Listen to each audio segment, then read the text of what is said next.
တလိမ့်ဆန်ချစ်သူလေးနဲ့ဒိတ်တဲ့တဲ့အကြောင်းပြပြပေးခြင်းတယ်တလိမ့်ဆန်ချစ်တယ်ဆိုတာကလုံးယူလို့မရတဲ့စိတ်အနေထားတစ်ခုပေါ့နော်တလိမ့်ဆန်ချစ်တဲ့သူတွေမှာဘာကိုတွေ့ရလဲဆိုတော့ကျင်နာတတ်တဲ့နှလုံးသားရှိပြီးတော့ပြန်ရလိုမှုနေတာကိုတွေ့ရတယ်ဥပမာအားဖြင့်တလိမ့်ဆန်လေးတယောက်ကိုချစ်မယ်ကျွေးမယ်စောင့်ရှောက်မယ်ဆိုရင်တလိမ့်ဆန်လေးတွေစီကနေပြီးတော့ဘာပြန်ရနိုင်လဲဆိုတော့သူတို့ရဲ့ချစ်ခင်တွေ့တာမှုကိုပြသတဲ့အမူအရာလေးတွေကိုယ့်ပေါ်မှာစောင့်ရှောက်ပေးမှုတွေသစ္စာရှိမှုတွေကိုခံစားရပါမယ်တလိမ့်ဆန်လေးတစ်ကောင်ကိုအစာကျွေးထားလို့ဆိုပြီးတော့အပြင်ထွက်ပြီးတော့ပတ်စံရှာခိုင်းလို့မရပါဘူးเนาะအဲ့တော့တလိမ့်ဆန်ချစ်သူတွေကပေးဆက်သူကိုနှလုံးသားနဲ့ပဲရှင်သန်ကြတာများပါတယ်ဒီကြားထဲမှာတလိမ့်ဆန်လေးနေမကောင်းဖြစ်ရင်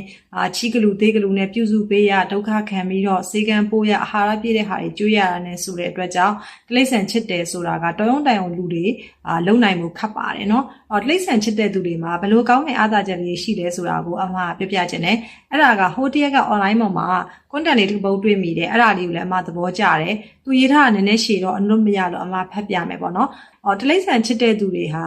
ဘာကြောင့်မို့လို့လက်တွဲပေါ်ဖြစ်ရွေးချယ်တင်လဲပေါ့နော်တလိမ့်ဆန်ချစ်တဲ့သူတွေကိုရွေးချယ်မယ်ဆိုရင်တော့90%လက်တွဲပေါ်ကောင်းတယောက်ဖြစ်ဖို့တည်ကြတယ်လို့ဒီမှာစာရေးသူကဖော်ပြထားပါတယ် Animal lover အများစုကကျင်နာတတ်တယ်ကျင်နာမှုကိုထုတ်ဖော်ပြသနိုင်တဲ့သူတွေလည်းဖြစ်တယ် view site ပေးဖို့ယူရပေးဖို့ချိုးသားတဲ့စကားတွေပြောဖို့